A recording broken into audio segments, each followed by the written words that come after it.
ആ ഒരു സത്യം ഇതുവരെ ഞങ്ങള് ഷിക്കാറിന്റെ ആയിട്ട് ബന്ധപ്പെട്ട ആരും ഇത് പുറത്തു പറഞ്ഞിട്ടുണ്ടായിരുന്നു.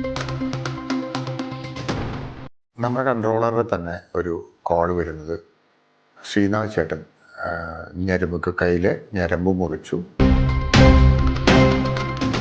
സർജന്റെ അടുത്തേക്ക് അല്ലെങ്കിൽ ഈ ബോഡിയുമായിട്ട് ആലപ്പുഴ ഷിക്കാറിന്റെ സെറ്റിലെ അംഗങ്ങൾ, ഞാനുണ്ട്, ഡയറക്ടറുണ്ട്.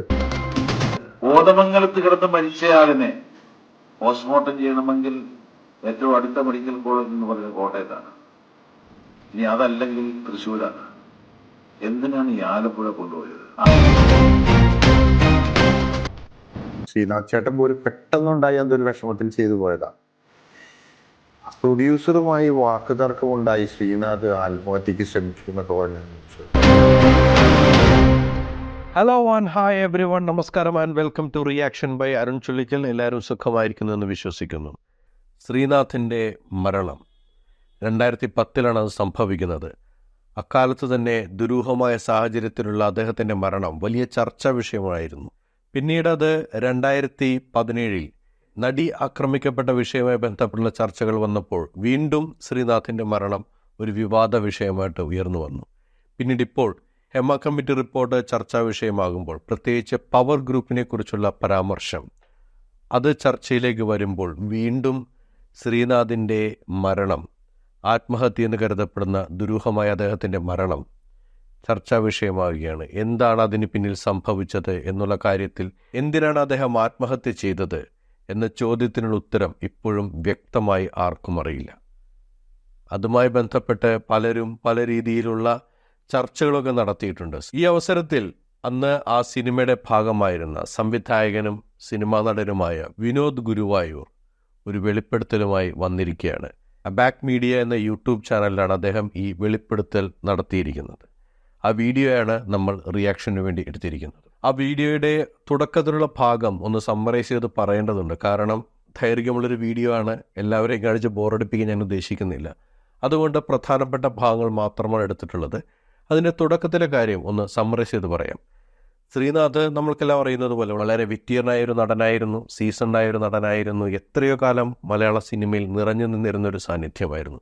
ഏത് രീതിയിലുള്ള സിനിമ എടുത്തു നോക്കിയാലും, കിരീടം പോലുള്ള മെലോ ഡ്രാമ സിനിമകൾ, സർവകലാശാല പോലുള്ള ക്ലാസിക് മൂവീസ്, അതൊക്കെ നമ്മളുടെ യുവത്വത്തിൻ്റെ കാലഘട്ടത്തിൽ 2-3 തവണ കാണാത്തവരായി ആരും ഉണ്ടാകില്ല. അത്തരത്തിലുള്ള ക്ലാസിക് മൂവികളുടെ ഭാഗമായിരുന്നു. ഓടരുതമ്മ ആളറിയാം എന്നുപോലെയുള്ള ഒരു ഫുള്ളി എൻ്റർടൈൻമെൻറ്റ് മൂവിയുടെ ഭാഗമായിരുന്നു. അതേപോലെ കുറ്റാന്വേഷണ വിഭാഗങ്ങളിൽ വരുന്ന സിനിമകളിൽ പോലീസ് ഓഫീസറായിട്ടൊക്കെ അഭിനയിച്ച് തൻ്റെ പ്രതിഭ തെളിയിച്ചിട്ടുള്ള ശ്രീനാഥ് വളരെ പെട്ടെന്ന് സിനിമയിൽ നിന്ന് വിട്ടുനിൽക്കുന്നു, അല്ലെങ്കിൽ വളരെ പെട്ടെന്ന് സിനിമയിൽ നിന്ന് അദ്ദേഹത്തെ കാണാതാകുന്നു. പിന്നീട് നമ്മൾ അദ്ദേഹത്തെ കാണുന്നത് സീരിയലിലാണ്. ഒരുപാട് ഹിറ്റ് സീരിയലുടെയൊക്കെ ഭാഗമായിരുന്നു അദ്ദേഹം. സ്ത്രീജന്മം, മാനസപുത്രി, എൻ്റെ മാനസപുത്രി എന്നൊക്കെ പറയുന്ന സീരിയലിലൊക്കെ ഭാഗമായിരുന്ന അദ്ദേഹം വളരെ കാലത്തെ ഇടവേളയ്ക്ക് ശേഷമാണ് 2010 ഷിക്കാർ എന്ന സിനിമയുടെ ഭാഗമാകാൻ പോയത്. അദ്ദേഹത്തിന് ഈ സിനിമയിലേക്ക് കാസ്റ്റ് ചെയ്യുന്നത് മോഹൻലാലിൻ്റെ കൂടെ താല്പര്യമായിരുന്നു എന്ന് പറയുന്നവരുണ്ട്. ചിലർ പറയുന്നത് വളരെയധികം സാമ്പത്തികമായൊരു ഞെരുക്കം അദ്ദേഹത്തിനുണ്ടായിരുന്നു. സീരിയൽ അദ്ദേഹം അത്യാവശ്യം ചുവടുറപ്പിച്ച സമയത്ത് അദ്ദേഹം ഒരു വീട് പണിയാൻ ആരംഭിച്ചു. ആ വീട് പണിത് പൂർത്തീകരിക്കുന്നതിന് വേണ്ടി കുറച്ച് സാമ്പത്തികമായിട്ടുള്ള സാഹചര്യം ആവശ്യമായിരുന്നു. അതുമായിട്ട് ബന്ധപ്പെട്ട് നിൽക്കുന്ന സമയത്താണ് സിനിമയിലേക്ക് വരുന്നതെന്ന് പറയുന്നവരുണ്ട്. ഇപ്പോൾ വിനോദിൻ്റെ വാക്കുകൾ എടുക്കുകയാണെന്നുണ്ടെങ്കിൽ മോഹൻലാൽ പോലും ആഗ്രഹിച്ചിട്ടാണ്, അല്ലെങ്കിൽ ഒരുപാട് പേര് ആഗ്രഹിച്ചതിൻ്റെ ഭാഗമായിട്ടാണ് അദ്ദേഹം സിനിമയിലേക്ക് മടങ്ങി വരുന്നത് എന്നുള്ളതാണ്. ഷിക്കാർ എന്ന സിനിമ സംവിധാനം ചെയ്തത് പത്മകുമാറാണ്. ഈ സിനിമയിൽ ഒരു മുഴുനീള കഥാപാത്രത്തിൻ്റെ റോളാണ് അദ്ദേഹത്തിന് മാറ്റിവെച്ചിരുന്നത്. അത് പിന്നീട് ചെയ്തത് ലാലു വലക്സാണ് ഇദ്ദേഹത്തിൻ്റെ മരണത്തിന് ശേഷം. ആ സിനിമയുടെ ഷൂട്ടിങ്ങിൻ്റെ ആളുകൾ താമസിച്ചിരുന്നത് മരിയ ഇൻ്റർനാഷണൽ എന്ന കോതമംഗലത്തുള്ള ഒരു ഹോട്ടലായിരുന്നു.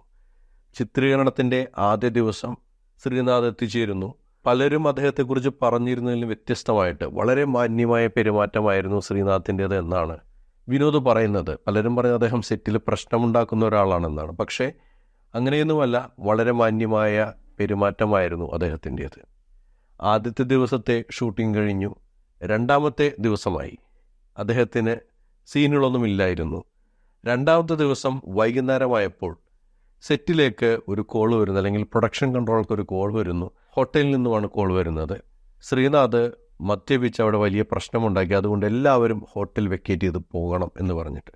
സമയം രാത്രിയായിരുന്നു. അതുകൊണ്ട് ആ സമയത്ത് ഇവർക്ക് പ്രത്യേകിച്ചൊന്നും ചെയ്യാൻ കഴിയാത്തൊരു സാഹചര്യമായതുകൊണ്ട് അടുത്ത ദിവസം രാവിലെ സംസാരിക്കാമെന്ന് പറയുന്നു. അടുത്ത ദിവസം ഇദ്ദേഹത്തിന് ഷൂട്ടിംഗ് ഇല്ല. മൂന്നാമത്തെ ദിവസം. നാലാമത്തെ ദിവസം മോഹൻലാലിനൊപ്പം ഒരു കോമ്പിനേഷൻ സീനുണ്ട്. ഒന്നാമത്തെ സീനിൽ ഇവരുടെ കോമ്പിനേഷൻ കണ്ട് ഇദ്ദേഹം അമ്പരന്ന് നിന്നെന്നാണ് പറയുന്നത്. നാലാമത്തെ ദിവസവും കോമ്പിനേഷൻ സീനാണ്. 8 മണിക്കാണ് ഷൂട്ടിംഗ് തുടങ്ങേണ്ടത്. മോഹൻലാൽ അടക്കം എല്ലാവരും സെറ്റിലെത്തി. പക്ഷേ ശ്രീനാഥ് എത്തിയിട്ടുണ്ടായിരുന്നില്ല. കുറച്ച് കഴിഞ്ഞപ്പോൾ ഒരു ഹോട്ടലിലേക്ക് വിളിച്ച് ചോദിച്ചു. അപ്പോൾ അറിയാൻ സാധിച്ചത് തലേ ദിവസം, അതായത് മൂന്നാമത്തെ ദിവസം കൂട്ടുകാരോടൊത്ത് പുറത്തുപോയി എന്തൊക്കെ പ്രശ്നമുണ്ടായിരുന്നു, പോലീസ് സ്റ്റേഷനിലൊക്കെ പോകേണ്ടി വന്നു. അതുകൊണ്ട് തിരിച്ചെത്തിയപ്പോൾ അതിരാവിലെ 2:30 മണിയൊക്കെയായി. അതുകൊണ്ട് അദ്ദേഹം ഉറങ്ങിയാണ്, ഇതുവരെ എഴുന്നേറ്റിട്ടില്ല എന്ന് പറയുന്നു. ഈ ഒരു കാര്യം സെറ്റിൽ ഒരു മുറുമുറുപ്പുണ്ടാക്കി. അത് സ്വാഭാവികമാണല്ലോ. മോഹൻലാലിനെ പോലെ തിരക്കുള്ള നടൻ്റെ കോൾ ഷീറ്റ് വെച്ചിട്ട് 60 ദിവസത്തെ ചിത്രീകരണമാണ്. അതിൽ 40-45 ദിവസത്തോളം ശ്രീനാഥനും സീനുകളുണ്ട്. ഇങ്ങനെയാണ് കാര്യങ്ങൾ മുന്നോട്ട് പോകുന്നതെങ്കിൽ അത് വലിയ പ്രശ്നമുണ്ടാകും, അല്ല ഇവരുടെ സ്കെഡ്യൂളിൽ അത് ബാധിക്കും. അതുകൊണ്ട് സെറ്റിലൊരു മുറുമുറുപ്പുണ്ടായി എന്ന് പറയുന്നു. ഇവർ അന്ന്, അതായത് ഈ 4-ാമത്തെ ദിവസം പ്രൊഡ്യൂസറിനുമായി സംസാരിക്കുന്നു. പ്രൊഡ്യൂസർ അന്നേരം പുറത്താണ്, വിദേശത്താണ്. അദ്ദേഹത്തോട് സംസാരിച്ചതിന് ശേഷം ശ്രീനാഥിനോട് കുറച്ച് ദിവസം വീട്ടിൽ പോയി നിൽക്കും, ഒരു 2-3 ദിവസം വീട്ടിൽ പോയി നിൽക്കാം. അങ്ങനെ പോയി നിന്നാൽ ഇവർക്ക് പ്രശ്നമില്ല. കാരണം 60 ദിവസത്തെ സ്കെഡ്യൂളിൽ 40-45 ദിവസമേ ഇദ്ദേഹത്തിനുള്ളൂ. പിന്നെയുള്ള ദിവസങ്ങളിൽ ഇദ്ദേഹം ഇല്ലാത്ത സീനുകളുണ്ട്. അപ്പോൾ അതൊക്കെ ഷൂട്ട് ചെയ്യാം ഈ സമയത്ത്. അപ്പോൾ 2-3 ദിവസം ഇദ്ദേഹം വീട്ടിൽ പോയി ഒന്ന് റിലാക്സായി വരട്ടെ എന്ന രീതിയിൽ തീരുമാനമെടുത്ത് ആ കാര്യം ഇദ്ദേഹത്തെ അറിയിക്കാൻ ശ്രമിച്ചു. ഇതാണ് ഒരു സമ്മറി. അതിനുശേഷമുള്ള കാര്യങ്ങൾ ഇദ്ദേഹം പറയുന്നത് കേൾക്കാം.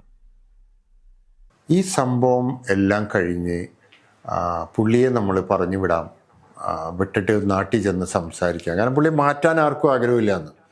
2 ദിവസം ഒന്ന് പുള്ളി ഒന്ന് ഫ്രീ ആയിട്ട് വരട്ടെ എന്ന ധാരണയിൽ കൺട്രോളർ പുള്ളിക്ക് ടിക്കറ്റ് എടുത്ത് തിരിച്ചു വിടാൻ വേണ്ടി പോയപ്പോൾ സത്യത്തിൽ എന്തോ പുള്ളിക്ക് അങ്ങനൊരു, പുള്ളി പറഞ്ഞു വിടുകയാണെന്ന് ഫീൽ വന്നിട്ടുണ്ടാവുമെന്ന് നമ്മൾ ഊഹിക്കുന്നതാണ്. നമുക്കറിയില്ല അതിൻ്റെ കാരണം എന്താണ്. അതിൻ്റെ അടുത്ത ദിവസം അന്ന് പുള്ളി അവിടെ നിന്നു. അന്ന് നമ്മൾ ലൊക്കേഷനിൽ പോകുന്നു. എനിക്ക് തോന്നുന്നു ഞാനും ലാലേട്ടൻ നമ്മളെല്ലാം ഒരു വണ്ടിയിലാണ് പോയിക്കൊണ്ടിരിക്കുമ്പോഴാണ് നമ്മുടെ കൺട്രോളറുടെ തന്നെ ഒരു കോൾ വരുന്നത്. ശ്രീനാഥ് ചേട്ടൻ കയ്യിലെ ഞരമ്പ് മുറിച്ചു. ഞരമ്പ് മുറിച്ചതിന് ശേഷം പുള്ളി ശരിക്കും എനിക്ക് തോന്നുന്നു ചോര കണ്ടപ്പോൾ തിരിച്ചു പോവുകയാണല്ലോ പുള്ളി പോകാം. അപ്പോൾ പുള്ളിയുടെ ഒരു മനസ്സിൽ ധാരണ ഉണ്ടായിരിക്കാം. ചോര കണ്ടു കഴിഞ്ഞപ്പോൾ പുള്ളിക്ക് പേടിച്ചു കഴിഞ്ഞു. റിസപ്ഷനിലേക്ക് വിളിച്ചു, റിസപ്ഷനിലേക്ക് വിളിച്ചിട്ട് പറഞ്ഞു ഞാനിങ്ങനെ ഇതിന് ശ്രമിച്ചു എന്നും എന്നെ ഉടനെ ഹോസ്പിറ്റലിൽ കൊണ്ടുപോകണമെന്നോ അങ്ങനെ എന്തോ ഒരു പേടിക്കുന്ന അങ്ങനെയുള്ളൊരു ന്യൂസ് റിസപ്ഷനിൽ പറയും. ഇവർ ഓടിച്ചെന്ന് ഡോറ് തുറന്ന് നോക്കുമ്പോൾ പുള്ളി പകുതി അബോധാവസ്ഥയിലേക്ക് ആയിട്ടില്ല എന്ന് പറഞ്ഞാൽ പുള്ളിക്ക് ഓർമ്മയുണ്ട്. അവിടെ നേരെ പുള്ളിയെടുത്ത് ഹോസ്പിറ്റലിലേക്ക് കൊണ്ടുപോയി. അവിടെ എത്തിയ ഉടനെ സംഭവം മരിക്കുകയും നമ്മളെ വിട്ട് പിരിഞ്ഞു പോവുകയും ചെയ്തു. ശരിക്കും ഒരു ഭയങ്കര ഷോക്കായിരുന്നു ലൈഫിൽ. ആ സെറ്റിൽ എനിക്ക് തോന്നുന്നു അത്രയും വിഷമിച്ചു പോയൊരു ദിവസങ്ങളായിരുന്നു. കാരണം ഞാനൊക്കെ ഭയങ്കര വിഷമിച്ചു പോയ ദിവസങ്ങളായിരുന്നു. ഇതാണ് ഈ വിഷയത്തിൽ വിനോദ് ഗുരുവായൂരിൻ്റെ അക്കൗണ്ട്. അദ്ദേഹം പറയുന്ന കാര്യം, ഇതിൽ 2 കാര്യങ്ങൾ എനിക്ക് കോൺട്രഡിക്റ്റിംഗ് ആയിട്ട് തോന്നി. അതായത് ഈ വിഷയവുമായിട്ട് ബന്ധപ്പെട്ട് റിസപ്ഷനിലുണ്ടായിരുന്ന ഹോട്ടലിൻ്റെ സ്റ്റാഫുകൾ പോലീസിന് കൊടുത്തിരിക്കുന്ന മൊഴിയും ഇദ്ദേഹം പറയുന്ന തമ്മിൽ ചെറിയൊരു പൊരുത്തക്കേടുണ്ട്. ഒന്നാമത്തേത് 2 ദിവസം മാറി നിൽക്കൂ ചേട്ടാ എന്ന് പറഞ്ഞിട്ടാണ് പ്രൊഡക്ഷൻ കൺട്രോൾ സംസാരിച്ചതെന്ന് പറയുന്നു. നമ്മൾക്ക് ഈ വാർത്തയൊന്ന് കേട്ടു നോക്കാം. നടൻ ശ്രീനാഥിന്റെ മരണത്തിന് തൊട്ടു മുൻപ് അദ്ദേഹത്തിന്റെ മുറിയിൽ 2 പേർ എത്തിയിരുന്നെന്ന് മൊഴി. ശ്രീനാഥ് താമസിച്ചിരുന്ന ഹോട്ടലിലെ ജനറൽ മാനേജർ ജോയിയാണ് അന്വേഷണ സംഘത്തോട് ഇക്കാര്യം വെളിപ്പെടുത്തിയത്.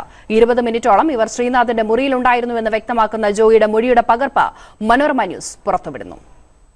അപ്പോൾ ഇത് പറയുന്നത് കറക്റ്റാണ്. വിനോദ് ഗുരുവായൂർ പറയുന്നത് പോലെ പ്രൊഡക്ഷനിലെ 2 പേരായിരിക്കണം ഇദ്ദേഹത്തോട് വന്ന് സംസാരിച്ചിരിക്കുന്നത്.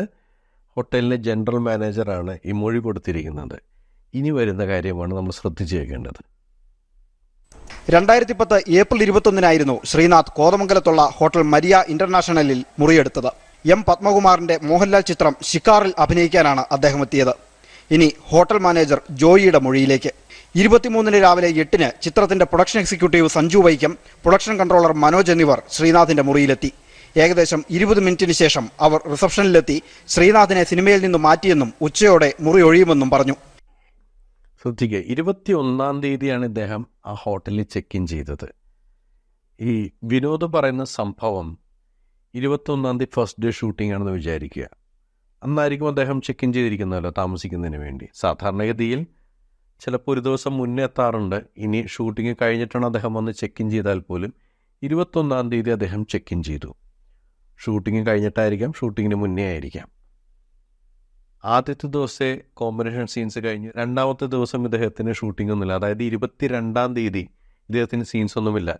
22 രാത്രിയാണ് ഹോട്ടലിൽ പ്രശ്നമുണ്ടാവുന്നത് അല്ലേ. 23 ഇവർ ആക്ഷൻ ഒന്നും എടുത്തിട്ടില്ല എന്ന് പറയുന്നു. അതായത് അടുത്ത ദിവസം, മൂന്നാമത്തെ ദിവസം ഒന്നും ചെയ്തിട്ടില്ല. 4ാമത്തെ ദിവസം ഷൂട്ടിംഗ് നടക്കാൻ വെയിറ്റ് ചെയ്യുകയാണ്.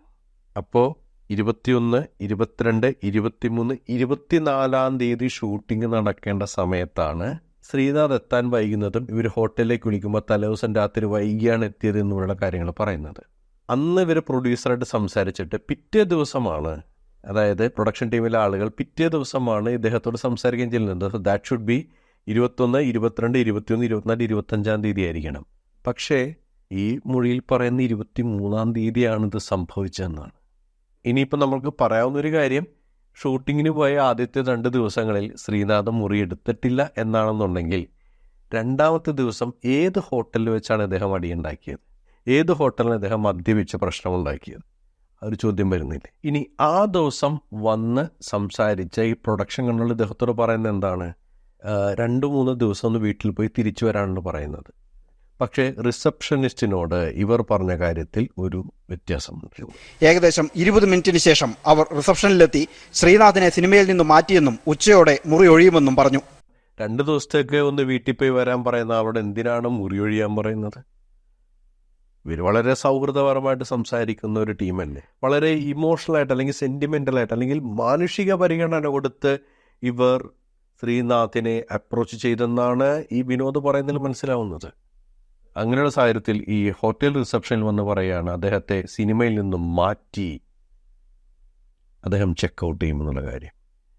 ഇനി ഇതിനേക്കാൾ ഡിഗ്രി കൂടിയ ഒരു കാര്യം അക്കാലത്ത് ഒരു പത്രസമ്മേളനത്തിൽ ശ്രീനാഥിൻ്റെ സഹോദരൻ പറയുന്നുണ്ട്. ഇവർ പറയുന്നത് ഷീച്ചേട്ടന് 2 ദിവസം കഴിഞ്ഞിട്ട് വാ ചേട്ടാ എന്ന് പറഞ്ഞ് വിട്ടു എന്നാണ്. അങ്ങനെ ഒരു ചേട്ടാ വിടേണ്ട കാര്യമില്ലാത്തതാണ്. അങ്ങനെയാണെങ്കിൽ തന്നെ കണ്ടിന്യൂ ചെയ്തോട്ടെ റൂം. അങ്ങനെയാണെങ്കിൽ വേണ്ട, റൂമിൽ വന്നില്ലെങ്കിൽ റൂമിൽ നിന്ന് ഇറങ്ങി ഷീച്ചേട്ടൻ പറഞ്ഞു തരാം, ഞങ്ങൾ റൂമിൽ നിന്ന് ഇറങ്ങാനൊന്നും പോലും 40 ദിവസത്തേക്ക് വന്നിട്ടുള്ളതാണ് സിനിമ എടുത്ത് റോളുണ്ടോ റോളില്ല എന്നുള്ളത് നിങ്ങളുടെ ഡ്യൂട്ടിയാണ്. അതുകൊണ്ട് ഞാൻ എന്തായാലും 40 ദിവസം ഞാൻ സെറ്റിൽ വന്നിരിക്കും എന്ന് പറഞ്ഞപ്പോൾ ഷീച്ചേട്ടൻ ഇറങ്ങിയില്ലെങ്കിൽ ഷീച്ചേട്ടൻ പെട്ടിയൊക്കെ സാധനങ്ങളൊക്കെ പുറത്തേക്ക് എടുത്തിട്ട് ഡോർ അടച്ചിട്ട് അടുത്ത ആൾക്ക് കൊടുക്കാനായിട്ട് ഇൻസ്ട്രക്ട് ചെയ്തിട്ടാണ് അത്രേ ഈ പ്രൊഡക്ഷൻ കൺട്രോളറും ഇവരൊക്കെ റൂമിൽ നിന്ന് പോയത് രാവിലെ. അതിനുശേഷമാണ് ഈ സംഭവം ഉണ്ടാക്കിയിരിക്കുന്നത്. ഇതിൽ റിസപ്ഷനിസ്റ്റോട് പറഞ്ഞതിനേക്കാൾ കുറേ കൂടി ഹാർഷായിട്ട് സംസാരിച്ചിട്ടാണ് നമുക്ക് മനസ്സിലാവുന്നത്. ആദ്യത്തേത് 2 ദിവസം വീട്ടിൽ പോയിട്ടൊക്കെ വാ എന്ന വിനോദ് പറയുന്ന കാര്യം. ഇന്ന് ഇദ്ദേഹം ചെക്കൗട്ട് ചെയ്യുകയാണ്, സിനിമയിൽ അദ്ദേഹത്തെ മാറ്റിയെന്ന് പറഞ്ഞ ഹോട്ടൽ ജീവനക്കാരൻ്റെ മൊഴി. ശ്രീനാഥിൻ്റെ സഹോദരൻ പറയുന്നു, പോയില്ല എന്നുണ്ടെങ്കിൽ സാധനങ്ങളൊക്കെ വലിച്ചു പുറത്തിട്ട് മുറി അടച്ചു കൂട്ടുമെന്ന് പറഞ്ഞു. ഇതാണ് ഞാൻ പറഞ്ഞ 1ാമത്തെ കോൺട്രഡിക്ഷൻ. ദിവസത്തിലുള്ള പ്രശ്നം, ഇവർ പറയുന്ന കാര്യങ്ങളിലുള്ള വ്യത്യാസം. ഇനി 2ാമത് വിനോദ് പറഞ്ഞ കാര്യം, ഇദ്ദേഹം ആത്മഹത്യ ചെയ്യാൻ ശ്രമിച്ച സമയത്ത് റിസപ്ഷനിലേക്ക് വിളിച്ച് ഞാൻ ആത്മഹത്യ ചെയ്യാൻ ശ്രമിച്ചു, അങ്ങനെ എന്തൊക്കെ ഒരു കാര്യങ്ങൾ പറഞ്ഞു എന്നാണ് പറയുന്നത്. പക്ഷേ ഈ പോലീസിനടുത്ത മൊഴിയിൽ എന്താണ് പറഞ്ഞിരിക്കുന്നത് നോക്കാം. 20 മിനിറ്റിന് ശേഷം ശ്രീനാഥിന്റെ മുറിയിൽ നിന്ന് റിസപ്ഷനിലേക്ക് ഫോൺ വന്നു. ഫോൺ എടുത്തപ്പോൾ മറുതലയ്ക്കൽ ഞരക്കമാണ് കേട്ടത്. ശ്രീനാഥിന്റെ മുറിയിലെത്തി നോക്കിയപ്പോൾ വാതിലിന് പുറകിലായി വീണ് കിടക്കുന്നതാണ് കണ്ടത്. ഇതാണ് റിസപ്ഷനിസ്റ്റ് പറഞ്ഞത്. അതിനകത്ത് പറഞ്ഞിരിക്കുന്നത് നമുക്ക് അയ്യോ എന്നൊരു ശബ്ദം, പിന്നെ വ്യക്തമായ ചില കാര്യങ്ങളെന്നാണ് കേട്ടത്. ശ്രീനാഥ് പറഞ്ഞു എന്ന് പറയുന്ന റിസപ്ഷനിസ്റ്റ് കേൾക്കാത്ത ഒരു കാര്യം എങ്ങനെയാണ് വിനോദ് ഗുരുവായൂർ കേട്ടത്? എൻ്റെ ഒരു സംശയമാണ്. അത് എന്താണ് കൃത്യമായി പറഞ്ഞതെന്നറിയാൻ സാധ്യതയുള്ള 2 പേരേയുള്ളൂ. ഒന്ന് ഇത് പറഞ്ഞ ശ്രീനാഥും, 2 അത് കേട്ട റിസപ്ഷനിലുണ്ടായിരുന്ന ആളും. റിസപ്ഷനിലുണ്ടായിരുന്ന ആൾ പറഞ്ഞത് അയ്യോ എന്നുള്ള ഞരക്കവും പിന്നെ അവ്യക്തമായിട്ടുള്ള കാര്യങ്ങളെന്നാണ് കേട്ടുള്ളത്. പക്ഷെ എങ്ങനെയാണ് വ്യക്തമായിട്ട് ഞാൻ ആത്മഹത്യയ്ക്ക് ശ്രമിച്ചു എന്ന് ശ്രീനാഥ് പറഞ്ഞു എന്ന് വിനോദിന് മനസ്സിലായത്? ഇത് അദ്ദേഹം പറഞ്ഞതിൽ ഒരു ചേർച്ചയില്ല എന്ന് തോന്നിയ കാര്യമാണ്. കുറച്ച് കഴിയുമ്പോഴേക്കും നമ്മൾ നോക്കുമ്പോൾ എനിക്കൊന്ന് അന്ന് ഇന്ത്യ വിഷൻ ചാനലാണുള്ളത്. ഇന്ത്യ വിഷൻ ചാനൽ വരുന്നു, പ്രൊഡ്യൂസറുമായി വാക്കുതർക്കമുണ്ടായി, ശ്രീനാഥ് ആത്മഹത്യക്ക് ശ്രമിച്ചു എന്നൊക്കെ പറഞ്ഞാണ് ന്യൂസ് വരുന്നത്.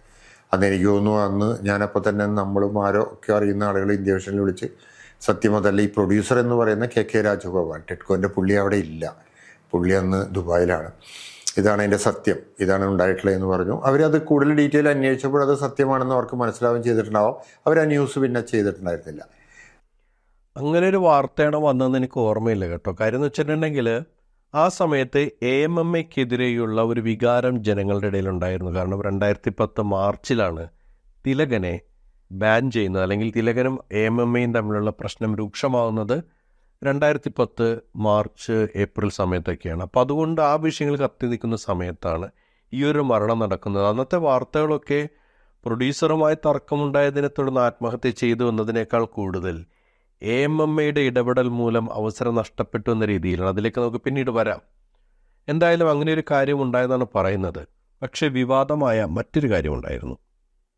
അത് കഴിഞ്ഞ് അന്ന് പോസ്റ്റ്മോർട്ടം പുള്ളിയുടെ ചെയ്യണം എന്ന് പറഞ്ഞു പോലീസ് ഓഫീസർ, അന്നത്തെ ഒരു പോലീസ് ഓഫീസർ വന്നിട്ട് പറഞ്ഞു പോസ്റ്റ്മോർട്ടം ചെയ്യണം. എറണാകുളത്ത് അന്ന് പോസ്റ്റ്മോർട്ടം ഇല്ല, അന്ന് സർജനി ഇല്ല, ആ സമയങ്ങളിലില്ല, കുറേ ദിവസങ്ങളായിട്ടില്ല. നിങ്ങൾക്ക് ആ ടൈം പരിശോധിച്ചാൽ അറിയാൻ പറ്റും. ആലപ്പുഴയാണ് സർജൻ ഉള്ളത്. ആലപ്പുഴയിൽ നമ്മൾ കുറച്ച് പേര് സർജൻ്റെ അടുത്തേക്ക് അല്ലെങ്കിൽ ഈ ബോഡിയുമായിട്ട് ആലപ്പുഴ ഷിക്കാറിൻ്റെ സെറ്റിലെ അംഗങ്ങൾ, ഞാനുണ്ട്, ഡയറക്ടറുണ്ട്, എനിക്ക് തോന്നുന്നു അങ്ങനത്തെ ഒരു 5 കുറേ പേരുണ്ട്, അത് മെയിൻ ടെക്നീഷ്യൻസും എല്ലാവരും ഉണ്ട്. ഇതാണ് അന്ന് വിവാദത്തിലേക്ക് വന്ന ഒരു പ്രധാനപ്പെട്ട കാര്യം. വിവാദത്തിലേക്ക് വരാനുള്ള കാരണം ഈ വിഷയവുമായിട്ട് ബന്ധപ്പെട്ട് തിലകൻ നടത്തിയൊരു പരാമർശമായിരുന്നു.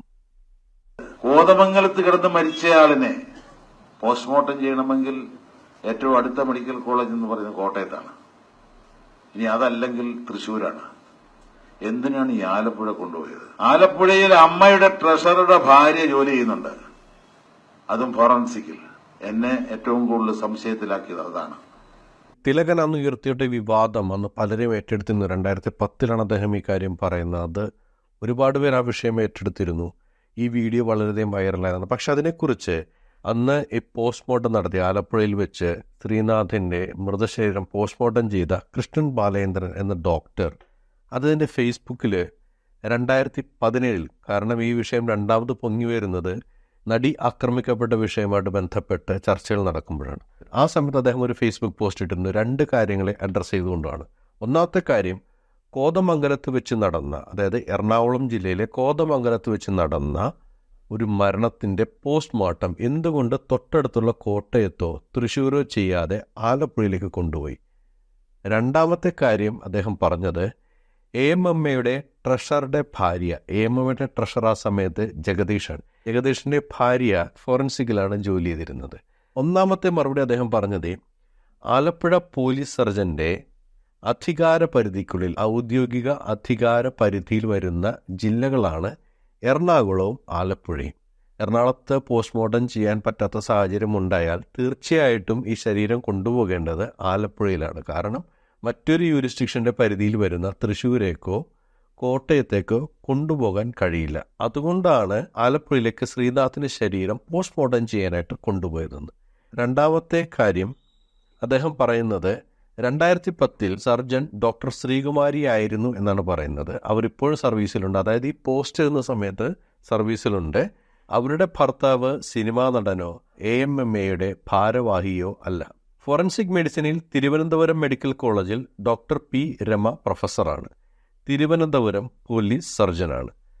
നടൻ ജഗദീഷിൻ്റെ ഭാര്യയാണവർ, ശരിയാണ്. പക്ഷേ 2010 അവർ ആലപ്പുഴയിലല്ല, അവർ അന്നും തിരുവനന്തപുരത്തായിരുന്നു. ഇന്നും, അന്ന് എന്ന് പറയുന്നത് ശ്രീനാഥൻ മരിച്ച സമയത്ത്, ഇന്നെന്ന് പറയുന്നത് ഈ ഫേസ്ബുക്ക് പോസ്റ്റ് എഴുതിയ സമയത്ത്. സത്യത്തിൽ ഇങ്ങനെയൊരു പുകമറിതിൻ്റെ പിന്നിലുണ്ടായിരുന്നു. വീണ്ടും ഈ പോസ്റ്റുകൾ പലയിടത്തായി പൊങ്ങി വരുന്നത് കൊണ്ടാണ് ഈ ഒരു കാര്യം ചർച്ച ചെയ്യാൻ വേണ്ടി എടുത്തത്. കാരണം നമ്മൾ ആരോപണങ്ങളുള്ള സമയത്ത് അതിന് വ്യക്തമായ മറുപടി ലഭിക്കുമ്പോൾ അതും കൂടി ഉൾപ്പെടുത്തേണ്ട ഉത്തരവാദിത്വം ഒരു റിയാക്ഷൻ വീഡിയോയിലുണ്ട് എന്നുള്ളത് കൊണ്ടാണ് അതുകൂടി ഉൾപ്പെടുത്തിയിരിക്കുന്നത്. നമുക്കിത് തുടർന്ന വീഡിയോ കാണാം. തിരുവനന്തപുരത്താണ് ഫ്യൂണറൽ കർമ്മങ്ങൾ എല്ലാ പരിപാടികളും തുടങ്ങുന്നത്. അന്നൊരു ഓഫീസറാണ് നമ്മൾ ട്രിവാൻഡ്രത്തേക്ക് വരാമെന്ന് നമ്മുടെ കൂടെയുള്ള എനിക്കൊന്ന് പത്മകുമാറാണ് ചോദിക്കുന്നത്. അപ്പോഴാണ് ആ ഓഫീസർ പറയുന്നത്, ചെറിയൊരു ഇഷ്യൂ ഉണ്ട്, ഒരു പ്രതിഷേധവും പരിപാടിയൊക്കെ പറയുന്നുണ്ട് ഷിക്കാറിന്. കാരണം നിങ്ങൾക്കറിയാമല്ലോ എങ്ങനെയായിരിക്കും ന്യൂസുകൾ സ്പ്രെഡ് ചെയ്യുന്നുണ്ടാവുക എന്നുള്ളത്. സത്യം ഇതാണെങ്കിലും ന്യൂസുകൾ പലതരത്തിലാണ് സ്പ്രെഡ് ചെയ്യുക. അപ്പോൾ അത് കാരണം നിങ്ങളുടെ ലൊക്കേഷനൊന്നും ആരും വരണ്ട ഫ്യൂണറിന്, വെറുതെ ആ സമയത്ത് വെറുതെ ഒരു ഇഷ്യൂ ഉണ്ടാക്കണ്ട എന്ന് ഒരു പോലീസ് ഓഫീസർ തന്നെയാണ് നമ്മളുടെ അടുത്ത് പറഞ്ഞത്. അതുകൊണ്ട് മാത്രമാണ് നമ്മളെന്ന ഫ്യൂണറൽ കർമ്മങ്ങളിൽ പങ്കെടുക്കാറുള്ളത്. ഇത് നമുക്ക് ഈ പറയുന്നത് ദഹിക്കാൻ കുറച്ച് ബുദ്ധിമുട്ടാണ് ഈ കാര്യം. ശ്രീനാഥിൻ്റെ മരണത്തിൽ നിന്ന് ആ സമയത്ത് മാറി നിന്നത് ഈ സിനിമയുടെ ക്രൂസ് മാത്രമല്ല, വലിയൊരു വിഭാഗം സിനിമാ നടന്മാരും അവിടെ എത്തിച്ചേർന്നിട്ടുണ്ടായിരുന്നില്ല എന്നുള്ളതാണ്. അതൊരു പരാതിയായിട്ട് ആ സമയത്ത് വന്നിട്ടുണ്ടായിരുന്നു. ഇനി ഇദ്ദേഹം പറയുന്ന കാര്യം നമ്മളൊരു മുഖവിലേക്ക് എടുക്കുകയാണെങ്കിൽ തന്നെ മോഹൻലാൽ വരുമ്പോൾ ഒരു പ്രതിഷേധമുണ്ടാകാൻ സാധ്യതയുണ്ട്. ഈ ക്രൂസിൽ കുറച്ച് പേരെങ്കിലും ചെന്നാൽ ആരാണ് അറിയാൻ പോകുന്നത് ഇവരൊക്കെ ഷിക്കാറിൻ്റെ ക്രൂസിൽപ്പെട്ട ആൾക്കാരാണെന്നുള്ളത്. ഇവർക്കൊക്കെ ചെല്ലാതിരിക്കാൻ മാത്രം ഒരു ക്രമസമാധാന പ്രശ്നം അവിടെ ഉണ്ടായിരുന്നു എന്ന് തോന്നുന്നില്ല. ഇനി ഉണ്ടായിരുന്നു എന്ന് തന്നെ വിചാരിക്കുക. ശ്രീനാഥിൻ്റെ സഹോദരൻ പറയുന്ന വാലിഡായ ഒരു പോയിന്റ് ഉണ്ട്. ഇത് കഴിഞ്ഞിട്ടും ഇത്ര അധികം പരിചയമുള്ള ഷീച്ചേട്ടൻ്റെ ഇങ്ങനൊരു സംഭവം നടന്നിട്ടും ഇവരാരും വന്നൊന്ന് വിളിക്കുക. അതൊരു പ്രധാനപ്പെട്ട കാര്യമല്ലേ വിനോദ്? ഫോൺ വിളിക്കുന്നതിൽ പ്രതിഷേധക്കാർക്കൊന്നും ചെയ്യാൻ കഴിയില്ലല്ലോ. അത് ക്രമസമാധാനത്തെ തകർക്കുകയുമില്ല. എന്തുകൊണ്ടാണ് നിങ്ങളുടെ സെറ്റിൽ വെച്ച് മരണപ്പെട്ട ഒരു വ്യക്തിയുടെ മരണവാർത്ത പോലും ഇവരറിയുന്നത് മാധ്യമങ്ങളിലൂടെയാണ്? ആരും വിളിച്ചു പറഞ്ഞില്ല. എന്താണ് അതിന് പിന്നിലുണ്ടായ പ്രശ്നം?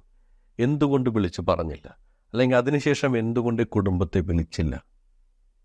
അവിടെ ക്രമസമാധാന പ്രശ്നങ്ങളൊന്നുമില്ല. അതുകൊണ്ട് തന്നെ നിങ്ങൾ ആദ്യം പറഞ്ഞ റീസൺ അത് മുഖവിലേക്ക് എടുക്കാൻ പോലും കഴിയാത്ത ഒന്നാണ്. കുറച്ച് വെളുപ്പിക്കാനുള്ള ശ്രമം, അതിനപ്പുറത്തേക്കൊന്നും തോന്നുന്നില്ല. ശ്രീനാഥ് ചേട്ടൻ പോലും പെട്ടെന്നുണ്ടായി എന്തൊരു വിഷമത്തിൽ ചെയ്തു പോയതാ അതായിരിക്കണം. കാരണം അതിനു മുന്നേ അത് നിങ്ങൾക്കിപ്പോൾ ഊഹിച്ചാൽ അറിയാൻ പറ്റും. ഇങ്ങനൊരു ഇഷ്യൂ ഉണ്ടായിട്ട് അവിടുത്തെ പോലീസ് അന്വേഷിക്കുകയും ഫുൾ ഡീറ്റെയിൽ അന്വേഷിച്ചു പോലീസ്. അന്നത്തെ ഏറ്റവും നല്ലൊരു ഓഫീസറാണ് അന്ന് ഉണ്ടായിരുന്നത് തന്നെ. ഡീറ്റെയിൽ അന്വേഷിച്ചു ഒന്നും ഉണ്ടായില്ല. കാരണം അവർക്ക് മനസ്സിലായി അതിൻ്റെ കാര്യം. പിന്നെ അതിൻ്റെ മുന്നത്തെ ചെറിയ ചെറിയ ഇഷ്യൂസും ഉണ്ടായിരുന്നു. എന്താണ് ആ മുന്നത്തെ ചെറിയ ചെറിയ ഇഷ്യൂസ്? അതേപോലെ ഇദ്ദേഹത്തിന് പെട്ടെന്ന് സങ്കടം വരാനുള്ള ഒരു കാരണം എന്താണ്? നിങ്ങൾ കുറച്ച് ദിവസം മാറി നിൽക്കാൻ പറഞ്ഞു, ഒന്ന് വീട്ടിലൊക്കെ പോയി സെറ്റായി വരാൻ പറഞ്ഞു. പക്ഷേ ശ്രീനാഥ് അത് തെറ്റിദ്ധരിച്ചു, സിനിമയിൽ നിന്ന് ഒഴിവാക്കുകയാണെന്ന് വിചാരിച്ച് ആ വിഷമത്തിൽ, പെട്ടെന്നുണ്ടായ വിഷമത്തിൽ അദ്ദേഹം ആത്മഹത്യയ്ക്ക് ശ്രമിച്ചു, അല്ലെങ്കിൽ ആത്മഹത്യ ചെയ്തു എന്നാണോ ഞങ്ങൾ വിശ്വസിക്കേണ്ടത്? ബുദ്ധിമുട്ടുണ്ട് അതിനകത്ത്. എന്താ കാര്യം എന്ന് വെച്ച് കഴിഞ്ഞാൽ, ഒന്നാമത്തെ കാരണം, ആദ്യ ദിവസങ്ങളിൽ ശ്രീനാഥ് അവിടെ എത്തുമ്പോൾ ഒരു പ്രശ്നവും ഉണ്ടായിരുന്നില്ല എന്ന് പറഞ്ഞത് നിങ്ങളാണ്. ശ്രീനാഥ് സെറ്റിൽ പോയി പ്രശ്നങ്ങളൊക്കെ ഉണ്ടാക്കുന്ന ആളുകളാണെന്ന് ഒരു കാര്യം പറയാതെ അങ്ങനെ പലരും പറഞ്ഞായിട്ട് ഞാൻ കേട്ടിട്ടുണ്ട്. പല വീഡിയോകളിലും പല അഭിമുഖങ്ങളിലൊക്കെ പറയുന്നത് ഞാൻ കേട്ടിട്ടുണ്ട്. അങ്ങനെയുള്ള ആൾ എങ്ങനെയാണ് ഈ 2-2.5 വർഷമൊക്കെ നീണ്ടു നിൽക്കുന്ന, 2-3 വർഷമൊക്കെ നിൽക്കുന്ന സീരിയലിൻ്റെ സെറ്റുകളിൽ നിൽക്കുന്നത് എന്നുള്ള കാര്യം എനിക്ക് അത്ഭുതം തോന്നുന്നു. എങ്ങനെ പിടിച്ചു നിൽക്കും? രണ്ടാമത്തെ കാര്യം, ആദ്യത്തെ ദിവസം പ്രശ്നമില്ല ആ ഒരാൾ 2ാമത്തെ ദിവസമാണ് മദ്യപിച്ച് പ്രശ്നമുണ്ടാക്കിയതെന്ന് പറയുന്നു. പക്ഷേ മദ്യപാനശീലം അല്ലെങ്കിൽ മദ്യപാനത്തിന് അടിമയായ ഒരാൾ ആദ്യത്തെ ദിവസം എന്തുകൊണ്ടായിരിക്കും മദ്യപിക്കാതിരുന്നത്? സത്യത്തിൽ ഇദ്ദേഹത്തിൻ്റെ അനിയനും പറയുന്നൊരു കാര്യമുണ്ട്. ഇങ്ങനെയൊരു ഓഫർ വന്നപ്പോൾ ശ്രീനാഥ് പറഞ്ഞാടാ, ഞാൻ സിനിമയിലേക്ക് 2ാമത് റീഎൻട്രി ചെയ്യുകയാണ്, ഇതൊരു പുതിയ മാറ്റമാണ്, ഞാനും കുറേ മാറാൻ ശ്രമിക്കാം. എനിക്ക് തോന്നുന്നു ആ മാറാൻ ശ്രമിച്ചതിൻ്റെ ഭാഗമായിട്ടാണ് അദ്ദേഹം ഒരുപക്ഷെ ഈ മദ്യപാനത്തിൽ നിന്നൊക്കെ വിട്ട് നല്ല രീതിയിൽ പ്രവർത്തിക്കണമെന്ന് വിചാരിച്ചിട്ടുണ്ടാകും. പക്ഷെ വീണ്ടും അദ്ദേഹത്തെ മദ്യപാനത്തിലേക്ക് തള്ളിവിട്ട 2ാമത്തെ ദിവസം പ്രശ്നക്കാരനാക്കി മാറ്റിയ കാര്യം എന്തായിരിക്കും? അപ്പോൾ ഇത് ആരാണ് ചെയ്യുക? ശ്രീചേട്ടൻ സ്വയം ഇത് ചെയ്യില്ല. 110% ഞങ്ങൾക്ക് ഉറപ്പാണ് ശ്രീചേട്ടൻ ഇത് ചെയ്യില്ല. കാരണം ചെയ്യേണ്ട ഒരു സാഹചര്യമോ എന്തെങ്കിലും ഒരു തരത്തിലെ പ്രൊഫഷണലിയോ പേഴ്സണലിയോ ഇങ്ങനൊരു ശ്രീചേട്ടൻ അങ്ങനെ ഒരു സിറ്റുവേഷൻ ഇല്ലാത്ത ഒരാൾക്കാരെ എന്ത് ചെയ്തിട്ട് പ്രകോപിപ്പിച്ചിട്ടാണ് ഇത് ചെയ്തതെന്ന് പറയാൻ അറ്റ്ലീസ്റ്റ് ഈ ശിക്കാരിയുടെ ആൾക്കാർ ബാധ്യസ്ഥരാണ്. ഇത് ഒന്നില്ലെങ്കിൽ വേറെ ആരോ ചെയ്തതാണ്, അല്ലെങ്കിൽ ആരോ പ്രകോപിപ്പിച്ചതാണ്. അതെന്താണ് ഈ പ്രകോപനം? ഈ 2 ദിവസം കൊണ്ടുണ്ടാകും ഒരാൾക്ക് ഇത്രയും മാനസിക പീഡനം ഉണ്ടാകാനായിട്ട് എന്താ അത് ഉണ്ടായിട്ടുള്ളതായിട്ടുള്ളതാണ് എല്ലാവരും പറയുന്ന കാര്യങ്ങൾ, ഓരോരുത്തർ പറയുന്ന കാര്യങ്ങളല്ല. ശ്രീചേട്ടന് പ്രാഥമിക അംഗത്വം റദ്ദാക്കപ്പെട്ടു അത്രേ അമ്മയുടെ. അതുകൊണ്ട് അമ്മയിൽ പ്രാഥമിക അംഗത്വം ഇല്ലാത്തൊരാൾക്ക് ഫുൾ ലൈൻ റോള് കൊടുക്കണ എന്തിനാണെന്ന് ചോദിച്ചിട്ട് അവിടെ സെറ്റിനകത്ത് പ്രശ്നം ഉണ്ടായിന്ന്, ഒരു പ്രമുഖ വ്യക്തിയുമായിട്ട് സെറ്റിനകത്ത് പ്രശ്നം ഉണ്ടായിരുന്നു. ഈ സെറ്റിന് കാരണം ഞാൻ എന്തുകൊണ്ടാണ് ഇനി സെറ്റിനകത്ത് എന്ന് പറയുന്നത് വെച്ചാൽ എനിക്കും ഈ ആൾക്കാരെ എല്ലാവരെയും അറിയാം ഒരുവിധം. ഈ ഒരു വിഷയം അന്ന് ഉയർന്നു കേട്ട ഒരു കാര്യമാണ്. ഇദ്ദേഹം പറഞ്ഞത് മാത്രമല്ല, അന്ന് ഉയർന്നു കേട്ട കാര്യമാണ്. AMMAയിൽ പ്രാഥമിക അംഗത്വമില്ലാത്ത ശ്രീനാഥിന് എന്തുകൊണ്ട് മുഴുനീള വേഷം കൊടുത്തു എന്ന് പറഞ്ഞൊരു വിഷയമുണ്ടായി എന്നുള്ളൊരു ചർച്ച അക്കാലത്ത് ഞാൻ കേട്ടിട്ടുണ്ട്. ശ്രീനാഥിന് മുഴുനീള വേഷമായിരുന്നല്ലോ.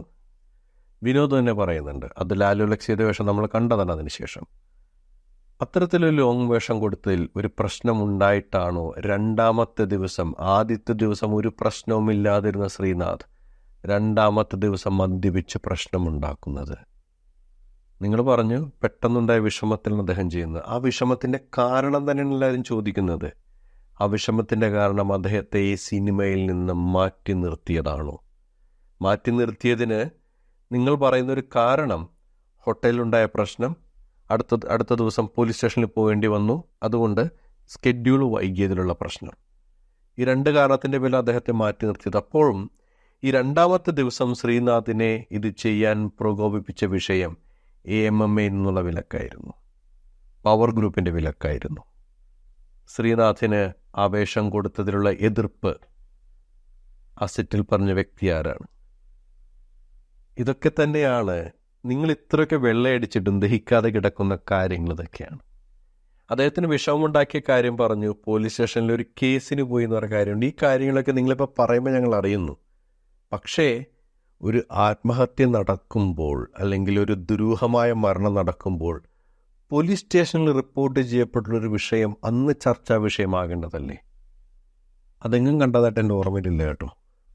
അതേപോലെ നിങ്ങൾ പറഞ്ഞ ദിവസങ്ങളിലുള്ള വ്യത്യാസം, 21-ാം തീയതി ചെക്ക് ഇൻ ചെയ്തു, 23-ാം തീയതിയാണ് മരണപ്പെടുന്നത്. പക്ഷേ നിങ്ങൾ പറയുന്നത് പ്രകാരം 5-ാമത്തെ ദിവസമാണ് സംഭവം നടന്നിരിക്കുന്നത്. അങ്ങനെയെങ്കിൽ 25-ാം തീയതി ആയിരിക്കണം ശ്രീനാഥ് ആത്മഹത്യ ചെയ്തിരിക്കുന്നത്. അതേപോലെ ശ്രീനാഥ് റിസപ്ഷനിലേക്ക് വിളിച്ചു പറഞ്ഞു എന്നുള്ള കാര്യം നിങ്ങൾക്ക് എങ്ങനെയാണ് വ്യക്തമായി ഇതാണ് പറഞ്ഞതെന്ന് മനസ്സിലായത്? എന്തുകൊണ്ടാണ് ആ സമയത്ത് വീട്ടുകാരെ വിളിച്ച് പറയാതിരുന്നത്? എന്തിനാണ് ഒരു പ്രൊഡക്ഷൻ ടീം ശ്രീനാഥിനെ പോലുള്ള വളരെ സീസൺഡായ ഒരു ആക്ടറിൻ്റെ അടുത്ത് പോയി സംസാരിക്കേണ്ടി വരുന്നത്? അത്രയും പ്രഗത്ഭനായ ഒരു വ്യക്തി, അത്രയും കാലം ഇൻഡസ്ട്രിയിലൊരു വ്യക്തി, അദ്ദേഹത്തിൻ്റെ അടുത്ത് സംസാരിക്കേണ്ടത് മോഹൻലാലിന് സംസാരിക്കാമായിരുന്നല്ലോ. എത്രയോ സിനിമകൾ ഒരുമിച്ച് അഭിനയിച്ചാണ് അവർ. നിങ്ങൾ പറഞ്ഞതുപോലെ ഈ സൗഹൃദത്തിൻ്റെ രീതിയാണെന്നുണ്ടെങ്കിൽ മോഹൻലാലിന് സംസാരിക്കുമല്ലോ, എടാ നീ 2 ദിവസം ഒന്ന് വീട്ടിലൊക്കെ പോയിട്ടൊന്ന് റിലാക്സ് ചെയ്തു കേട്ടോ, നമുക്കെല്ലാം സെറ്റാക്കാം എന്ന് പറയുന്നതാണോ? അല്ലെങ്കിൽ ഈ സിനിമയുടെ സംവിധായകൻ പത്മകുമാർ ശ്രീനാഥിനോട് പറയാമല്ലോ, ശ്രീനാഥെ ഒരു 1-2 ദിവസം ഒന്ന് ബ്രേക്ക് എടുക്കുക, നിങ്ങൾക്കൊരു റിലാക്സേഷൻ ആവശ്യമുണ്ട് എന്ന് പറയുന്നതാണോ? അതൊരു പ്രൊഡക്ഷൻ ടീമിലെ 2 പേരെ വിട്ട് പറയിക്കുന്നതാണോ ശരിയായ രീതി? സൗഹൃദപരമായിട്ടാണ് എന്നുണ്ടെങ്കിൽ കേട്ടോ, അതല്ല ഒഫീഷ്യലായിട്ട് അദ്ദേഹത്തെ സിനിമയിൽ നിന്ന് ഒഴിവാക്കാനാണെന്നുണ്ടെങ്കിൽ നിങ്ങൾ ചെയ്തതാണ് ശരി. അവർ ഉറപ്പായിട്ടും പോയി ഈ രീതിയിൽ അദ്ദേഹത്തോട് സിനിമയിൽ നിന്ന് മാറ്റിയെന്ന് പറഞ്ഞിട്ടുണ്ടാകാം. സിനിമയിലേക്ക് ഒരു 2ാമത്തെ തിരിച്ചുവരവിനൊരുങ്ങുന്ന അദ്ദേഹത്തിന് അത് വലിയ ആഘാതമായിട്ടുണ്ടാവാം. ഈ 2ാമത്തെ 3ാമത്തെ ദിവസമൊക്കെ അടിയുണ്ടായി എന്ന് പറയുന്ന പ്രശ്നം AMMAയുടെ വിലക്ക് മൂലം, അല്ലെങ്കിൽ AMMAയിൽ സ്ഥിരാംഗത്വമില്ലാത്തയാളെ മുഴുനീള വേഷം കൊടുക്കുന്നതുമായിട്ട് ബന്ധപ്പെട്ട് സെറ്റിലുണ്ടായ പ്രശ്നമായിട്ടാണോ അറ്റാച്ച് ചെയ്യേണ്ടത്? എന്തായാലും നല്ലപോലെ വെള്ളയടിച്ചു, പക്ഷേ ഇതുവരെ വെളുത്തിട്ടില്ല. ഇത് കേൾക്കുമ്പോൾ എന്താണ് പ്രേക്ഷകരെ നിങ്ങൾക്ക് തോന്നുന്നത്? അത് കമൻ്റായിട്ട് രേഖപ്പെടുത്തുക. മറ്റൊരു പ്രതികരണമായി വീണ്ടും കണ്ടുമുട്ടാം. അതുവരേക്കും ബൈ ബൈ, ടേക്ക് കെയർ.